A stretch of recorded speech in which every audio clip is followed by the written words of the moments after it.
सोच्नुस् त तपाईले आफ्नो घरको खाली वाललाई सिनेमा स्क्रिन बनाउन सक्नुहुनेछ, त्यो पनि ठुलो महँगो टिभी बिना।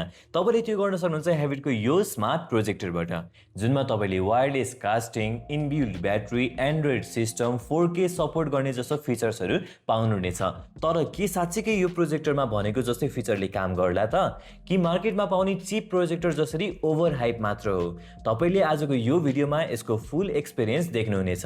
र अर्को एउटा इन्ट्रेस्टिङ कुरा भनेको तपाईहरुको यो प्रोजेक्टर यति सानो छ कि आफ्नो ब्याकप्याकमा बोकेर जुनसुकै ठाउँमा पनि लैजान सक्नुहुन्छ।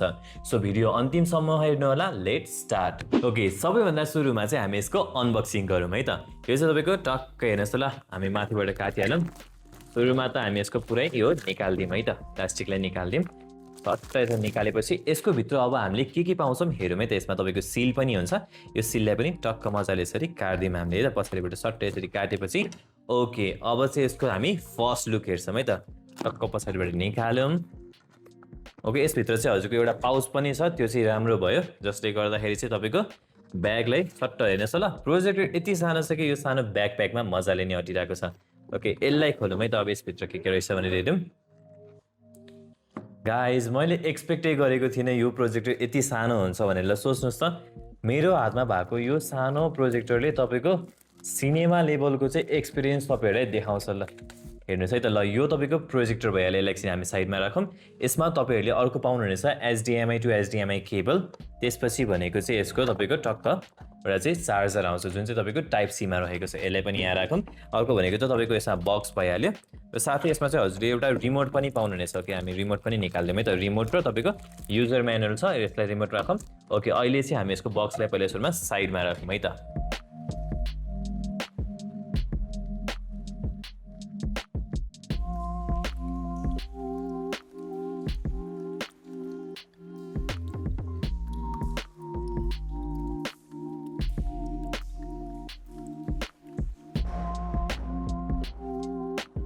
ओके, सुरुमा चाहिँ हामी प्रोजेक्टरबाटै सुरु गरौँ। तपाईँले प्रोजेक्टर भन्न साथै आफ्नो माइन्डमा चाहिँ ठुलो साइजमा होला, साइजमा पनि ठुलो, बोक्न पनि गाह्रो भनेर सोचिसक्नु भएको होला। तर यसको साइज हेर्नुहोस् ल, यति कम्प्याक्ट छ, तपाईँले बेडरुममा राख्न मिल्छ। तपाईँको कोठा सानो छ भने पनि मजाले प्रोजेक्ट गर्ने भयो।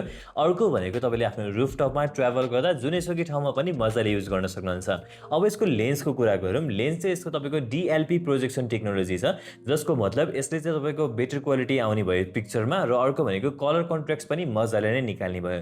यसको माथिपट्टि हेर्नुहुन्छ भने चाहिँ तपाईँको की कन्ट्रोलहरू यतापट्टि छ, र साइडमा चाहिँ हजुरको यहाँ हेर्न सक्नुहुन्छ USB, यतापट्टि भयो हजुरको टाइप C चार्जिङ भइहाल्यो। र यसमा तपाईँको पावर केबल, र लास्टमा भनेको HDMI इनपुट पनि रहेको छ है त। र तपाईँले तलपट्टि हेर्न पनि नबिर्सिनु होला, यसमा चाहिँ तपाईँको इनबिल्ट फ्यान छ, जसले गर्दाखेरि हिट चाहिँ मजाले यसले बाहिर फाल्छ।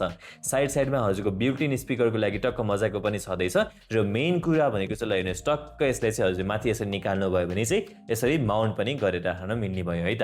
ओके, ढिला नगरौँ, सुरुमा चाहिँ हामी यो प्रोजेक्टरको टेस्ट गरिहाल्यौँ।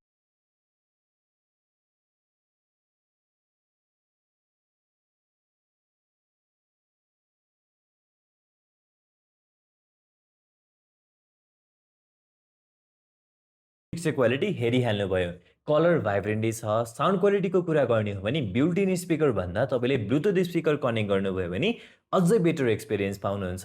र साथसाथै ब्याट्री ब्याकअप पनि भएको भएर चाहिँ तपाईँले बत्ती गएको बेला पनि एउटा राम्रो एक्सपिरियन्स पाउनुहुन्छ।